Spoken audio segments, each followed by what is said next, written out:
नमस्ते संस्कृताय मित्रों, स्वागत है आपका अपने YouTube चैनल राजकुमारी शर्मा पर। आज हम पढ़ेंगे गुरु का रूप। इससे पहले हम पढ़ चुके हैं राम का और हरि का। राम आकारांत पुल्लिंग रूप, हरि इकारांत पुल्लिंग रूप। आज पढ़ेंगे हम गुरु उकारांत पुल्लिंग रूप। जैसे सबसे पहले हमको पता है कि जब हम रूप पढ़ते हैं तो सबसे पहले हम डायग्राम बनाते हैं। इसमें सबसे पहले ऊपर क्या लिखता है, जो भी हम पढ़ रहे हैं, जिस शब्द रूप को हम पढ़ रहे हैं उसको डालते हैं। जैसे हम गुरु का पढ़ रहे हैं तो गुरु लिखेंगे, गु छोटा ऊ की मात्रा, और रू भी ध्यान रखना, रू ऐसा होता है छोटा और बड़ा होता है। जैसे रे में बड़ा ऊ की मात्रा लगाएंगे, गुरु लिखेंगे बड़ा ऊ की मात्रा, तो ऐसे ये ऐसे बनाएंगे और ऐसे लिखेंगे। और जबकि छोटा रे बना करके उसमें ऐसे लिख देते हैं तो वो छोटा हो जाता है। और जब रे बनाकर उसमें बड़ा ऊ की मात्रा लगाते हैं तो ऐसे बनता है। तो इस प्रकार के गुरु में बड़ा ऊ की मात्रा आएगी, और इस तरह का गुरु लिखा हो तो उसमें छोटा ऊ की मात्रा है। तो गुरु क्या है, ये उकारांत। अब हमें पता है क्यों छोटा ऊ लिखा है मैंने, क्योंकि इसमें छोटा ऊ की मात्रा है, गुरु में छोटा ऊ की मात्रा है, इसलिए उकारांत पुल्लिंग रूप है। क्यों पुल्लिंग क्यों है, क्योंकि ये गुरु एक पुल्लिंग रूप में आता है। गुरु जो है वो पद जो है, शब्द जो है वो क्या है, पुल्लिंग शब्द है, इसलिए हम पुल्लिंग लिख रहे हैं। उकारांत पुल्लिंग शब्द रूप। ठीक, इसके बाद में हम क्या जमाते हैं, विभक्ति। सबसे पहले हम जमाएंगे विभक्ति, विभक्ति। हम सब पहले ही जान चुके हैं कि विभक्ति किसका रूप है, स्त्रीलिंग रूप है। स्त्रीलिंग रूप है, इसलिए प्रथमा जो पद है ये भी क्या है, स्त्रीलिंग रूप है। क्यों, विभक्ति जब स्त्रीलिंग है तो इसमें आने वाले जितने भी पद होंगे वो क्या होंगे, स्त्रीलिंग होंगे। और चूंकि हमको ये भी पता है कि विभक्ति जो है कितने प्रकार की होती है, 7 प्रकार की होती है, 7 होती हैं। तो प्रथमा, द्वितीया, आपको मैं पहले बता चुकी हूँ, द्वि ऐसे लिखते हैं, द में व की मात्रा, और डी हमेशा छोटी होगी, ती हमेशा बड़ी होगी। ध्यान रखने, आगे भी पूछा जाता है। द्वितीया, तृतीया, चतुर्थी, पंचमी। मैं आपको बता चुकी हूँ पंचमी इस तरीके से लिखनी है। पंचमी, षष्ठी, ठी लिखनी है, टे नहीं लिखना है। सप्तमी और संबोधन। ध्यान रखना, अष्टमी नहीं होती है, संबोधन होता है। और संबोधन में हमेशा प्रथमा व्यक्ति का ही रूप आता है, प्रथमा में चेंज होता है। ठीक, फिर विभक्ति लिखने के बाद में यहाँ पर जमाते हैं हम एक वचन। पहले पढ़ चुके हैं हम, वचन कितने होते हैं, 3। एक वचन, द्विवचन, बहुवचन। एक वस्तु के लिए एक वचन, 2 वस्तुओं के लिए द्विवचन, और 2 से अधिक यदि कोई वस्तु है तो बहुवचन आता है। तो एक वचन, द्विवचन और बहुवचन। ठीक, अब हम गुरु के रूप लिखना स्टार्ट करेंगे। जैसे सबसे पहले प्रथमा व्यक्ति एक वचन का रूप क्या बनेगा, गुरुहु। ध्यान रखना, छोटा ऊ की मात्रा आएगी और उसमें क्या लगेगा, विसर्ग। सबको पता है कि द्विवचन में बड़ा मतलब बड़ी मात्रा आती है। जैसे हरि में भी हम पढ़ चुके हैं, हरि में छोटी की मात्रा थी और विसर्ग था, और द्विवचन में जब हमने लिखा तो हरि में बड़ी की मात्रा आई थी। इसी तरीके से इसमें भी ऊ जो आएगा वो बड़ा आएगा। गे वाला ऊ बड़ा नहीं आएगा, पीछे वाला जो स्वर होता है वो बड़ा हो जाता है। तो क्या लिखेंगे, गुरुहु, ऐसे लिखेंगे। ध्यान रखना, छोटा ऊ इस तरीके से लिखेंगे और बड़ा ऊ ऐसे बना करके ऐसे लिखेंगे। ठीक है, गुरु गुरु गुरुवः, गुरुवः विसर्ग। फिर गुरुम, छोटा रू आएगा, ध्यान रखना, गुरुम। इसी में वही बड़ा पुनरावर्ती चिन्ह नहीं लगाएंगे तो हम गुरु भी लिख सकते हैं। फिर गुरुम, गुरु, गुरून, गुरून, बड़ा रू आएगा, ध्यान रखना, गुरून। ये पूछा जाता है, वेरी मोस्ट इंपॉर्टेंट चीज़ है।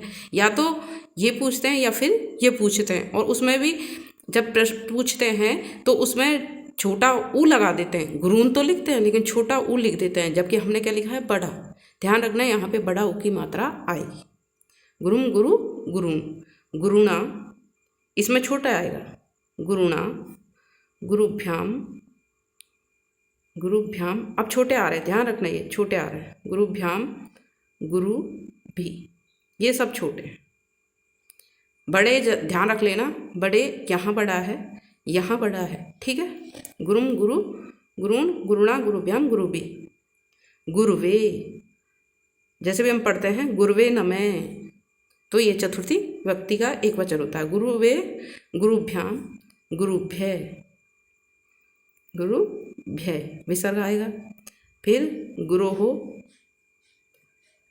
गुरुभ्याम, गुरुभ्य, गुरोहो षष्ठी व्यक्ति है ये। गुरोहो, गुरुवो।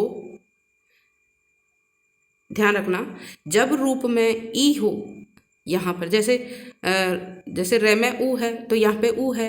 हरि में अपन ई पढ़े थे तो ई को तो हमने ये कर दिया था, वैसे ही हम ऊ है तो हम उसको वे करेंगे, इसलिए वहाँ बना था हरियो और यहाँ बनेगा गुरुवो। ध्यान रखना ये, तो गुरुवो में हमेशा यहाँ विसर्ग आएगा ही। फिर गुरु नाम, मैं पढ़ा चुकी हूँ कि षष्ठी व्यक्ति के बहुवचन में यहाँ पर जो मात्रा आएगी वो हमेशा बड़ी ही आएगी, इसलिए यहाँ पर जो रू आएगा वो बड़ा आएगा। गुरु नाम, ने मत समझना इसको ऊ की मात्रा है, ध्यान रखना, बार बार मैं बता रही हूँ कि ये बड़ी ऊ की मात्रा है। गुरु नाम, गुरु औ, गुरुवो, गुरुसु, गुरुसु। ये रू छोटा है, ये रू बड़ा है। गुरुसु, मैं आपको पहले बता चुकी हूँ जहाँ रे आता है वहाँ पर मूर्धन्य श आता है। अब जो जैसे संबोधन है, संबोधन में हम पढ़ चुके हैं कि प्रथमा व्यक्ति के जो रूप होते हैं वो यूं क्यों आ जाते हैं, बस एक वचन को छोड़ करके। अब चूंकि यहाँ ऊ है इसलिए उसको ओ हो जाएगा, तो क्या बनेगा, हे गुरु, हे गुरु। या फिर हम ऐसे भी लगा सकते हैं जैसे पंचमी का रूप है उसमें विसर्ग था, बस इसमें विसर्ग नहीं है, इसमें संबोधन चिन्ह लगेगा, हे गुरु, हे। अब यूं क्यों आ जाएगा, जो प्रथमा के द्विवचन बहुवचन है वो सेम टू सेम आते हैं, तो हे गुरु, बड़ा और रू आएगा, ध्यान रखना। तो उसको ऐसे लिखना है, जहाँ जहाँ बड़ा आएगा वहाँ ऐसे बनाना है। गुरु, संबोधन चिन्ह लगा दिया, और हे गुरु वह, ठीक। अब देखिए मैं आपको बता दूं कि जहाँ जहाँ ऊ बड़ा आया है वहाँ वहाँ हमने क्या लगाया है, उसको हम मार्क कर लेते हैं कि जहाँ जहाँ बड़ा है वहाँ वहाँ हमको कैसे याद करना है। तो हम इसको बना देंगे, देखो इसमें बड़ा हुआ है तो ये इंपॉर्टेंट शब्द है, इसको आप याद कर लेना। इधर यहाँ बड़ा बना है तो ये मोस्ट इंपॉर्टेंट है, इसलिए इसको भी याद कर लेना। जैसे अब मैं पूछूँ आपसे क्वेश्चन कि गुरून कहाँ बनेगा, तो आप क्या बताएंगे, द्वितीय व्यक्ति बहुवचन, द्वितीय व्यक्ति के लाइन में आ रहा है और बहुवचन के नीचे आ रहा है, तो गुरून कहाँ बनेगा, द्वितीय व्यक्ति का बहुवचन रूप क्या बनेगा, गुरून बनेगा, ठीक। तो यहाँ बड़ा आया, ठीक है, और कहीं आया नहीं है, बस यही हुआ है, और एक यहाँ आया है, ठीक है, इसलिए यहाँ आप ध्यान रख लेना, सिर्फ एक यहाँ पर भी आया है, यानी कि 4 जगह पर ऊ बड़ा आया है, ठीक है। इस तरीके से हमको देखना है। अब देखो क्या करना है, हम क्या करेंगे कि जैसे कैसे याद कर लेंगे, द्विवचन का द्विवचन जो है प्रथमा का द्विवचन में और द्वितीय के बहुवचन में बड़ा हुआ आएगा, फिर यहाँ बड़ा आता ही है, इस तरीके से ये हमेशा याद ही रहेगा।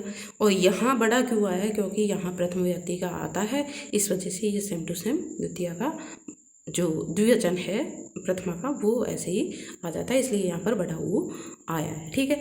और मैं आपको पहले बता चुकी हूँ कि ये जो 3 लाइनें आती हैं, द्वितीय, वो तृतीया, चतुर्थी और पंचमी, इसके द्विवचन में भ्याम व्याम जरूर लगता है। तो देखो ये भ्याम आ गया और ये पुनर्वर्ती चिन्ह की जगह भी भ्याम ही आएगा।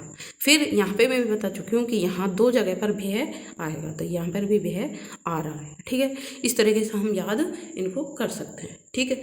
अब जो कल जैसे मैंने हरि का रूप पढ़ाया था उसमें मैं आपको जब भी बोलती हूँ कि मैं आपसे एक क्वेश्चन ज़रूर पूछूंगी, तो जैसे हरि का रूप पूछा था, मतलब हरि का रूप पढ़ा चुकी हूँ, आशा करती हूँ कि आपने वो याद कर भी लिया होगा। और अब मैं एक क्वेश्चन पूछूंगी तो आप देखना कि वो आकलन करके देखना कि वो आपसे कितना आता है, टीपने की कोशिश मत करना, क्योंकि ये आपका आकलन है, ठीक है। अब मैं क्वेश्चन पूछ रही हूँ कि हरि का जो रूप है उसमें हरिणा। हरिणा जो पद है ये कौन सी विभक्ति का कौन सा वचन है? तो आपको क्या बताना है, एक तो विभक्ति बतानी है और दूसरे नंबर पे आपको बताना है, एक तो विभक्ति बतानी है और दूसरा ये वचन कौन सा है, इसमें वचन कौन सा है। हरिणा जो पद है इसमें विभक्ति बतानी है और वचन बताना है। ठीक है, आशा करती हूँ कि आज की वीडियो अच्छी लगी होगी। अच्छी लगी हो तो लाइक करना, शेयर करना, सब्सक्राइब करना। सब जगह पर अपनी जो बहन भाई हैं, अपने मामा के, दादा के, भाई के, उनके जिनके भी मामा के, उनके जितने भी हैं, ताऊ के, चाचा के, उनको सबको इसको शेयर करना। उनका भी भला होगा, आपके साथ में वो भी पढ़े, अच्छा रहेगा, वो भी बढ़े, आगे बढ़े। इसके साथ थैंक यू, धन्यवाद।